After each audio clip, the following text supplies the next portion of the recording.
انت عارف طبعا، انت فاهم.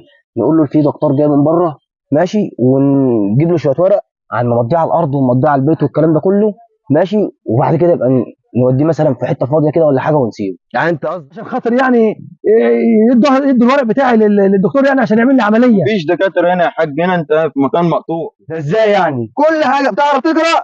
ازاي يعني كل برضه حاجه ده؟ باسمي. ازاي تضحك دي ارض عليا؟ ودي حاجه. تضحك عليا؟ ومش عايز اشوف وشك هنا ولا تحط رجلك في الارض. تضحك عليا يا علي؟ تعالى ثم فيك انت يا محمود. الحمد لله. انت اللي وقفت جنبي يا ابني، وانت اللي ودتني للدكتور وخلتني عملت العمليه وفتحت تاني الحمد لله. بره، يلا الارض كلها دي رجعت لي تاني.